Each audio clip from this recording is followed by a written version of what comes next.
Hello friends, welcome back. In this lecture, we're gonna discuss about the inner classes in Java. So let us start.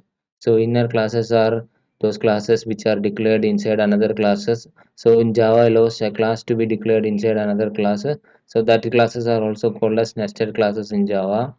And the next thing to understand about inner class is it allows logically grouping of particular entities so that we will be able to understand the code much more better way, and this allows us to structure the programs so that there will be a strong relationship between the entities.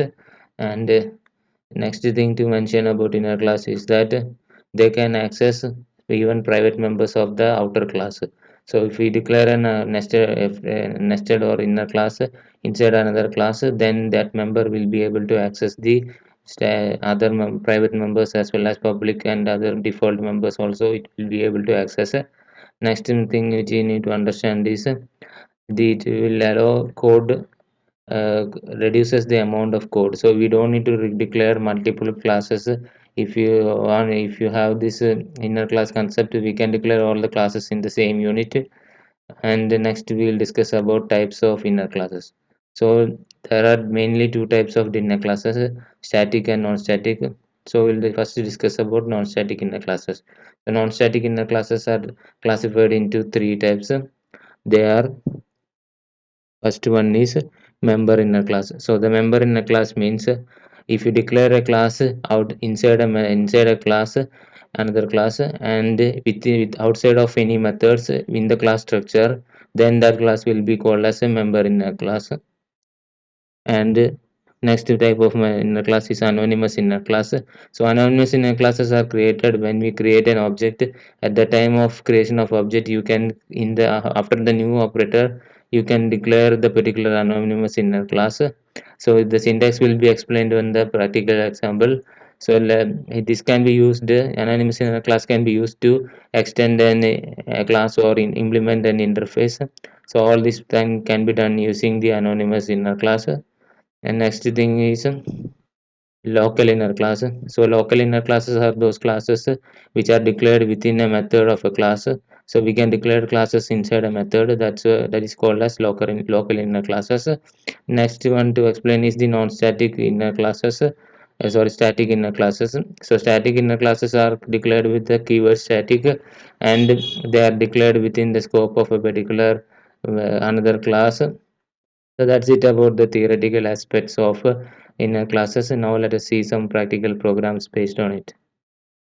Now let us see a sample structure of a inner class.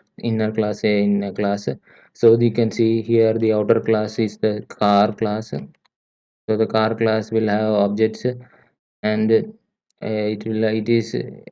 has another inner class which is a non-static inner class engine. So this will be a non-static inner class, and another class which is having inside the particular class body is the music system class. So that is a static declared with a static keyword, so it will become a member inner class or static inner class. And finally there is a method start car. Inside the start car method I have declared class seats. So that is a local inner class. So that's how these classes we can declare. And we'll see some programs to understand more about these classes, how we can access these inner classes next. So let us see a program in which I am accessing a non-static member in a class. Now, so I created a class, outside class. Example one is our class. Inside that class, I created another class inner, which is a non-static inner class. There is no static keyword, so it is a non-static inner class. And I have created two fields. So one is a static field and one is a non-static field. So I will show you how to access those fields. So here you can see I have to create an object of the inner class by using that new keyword. So I can see how the syntax is new example one dot new of in particular in the class name. So like that the constructor will be called.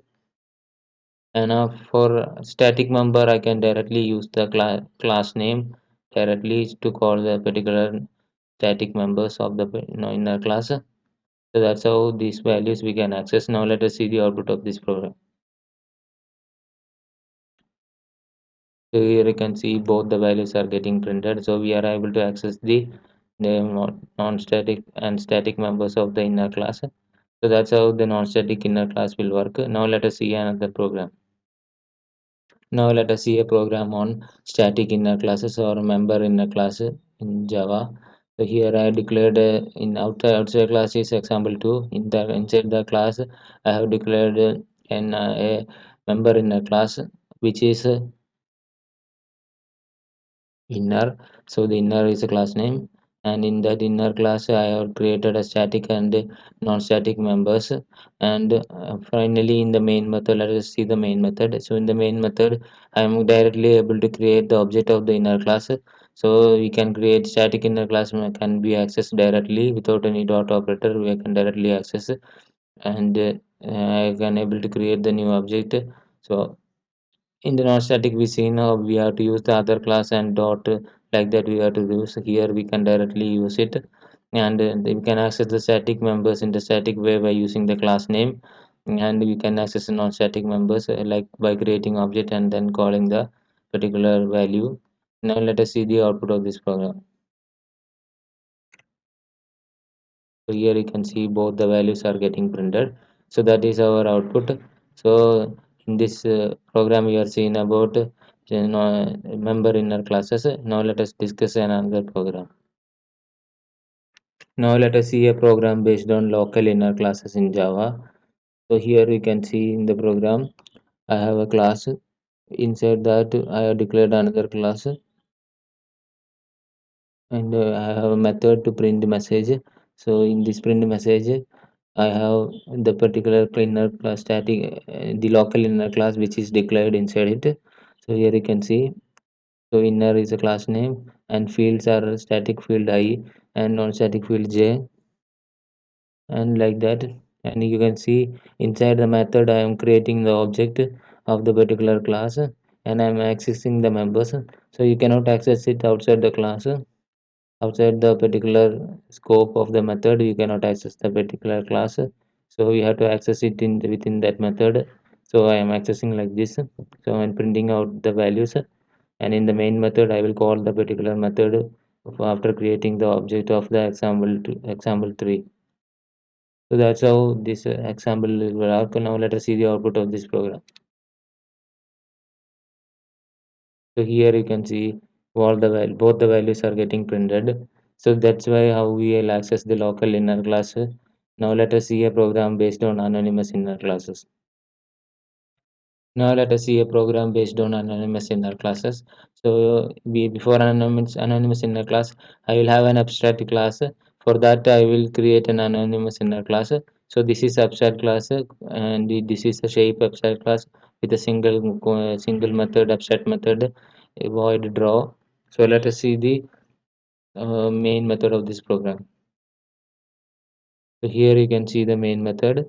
So in the main method, I am using the syntax.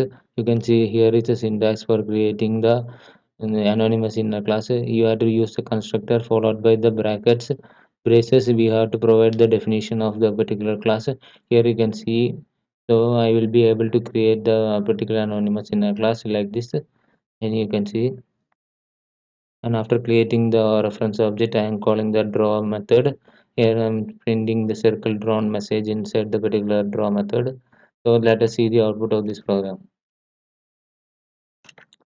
So here you can see the anonymous inner class is working and the circle drawn message is printed. So this is how anonymous inner class can be declared in the Java.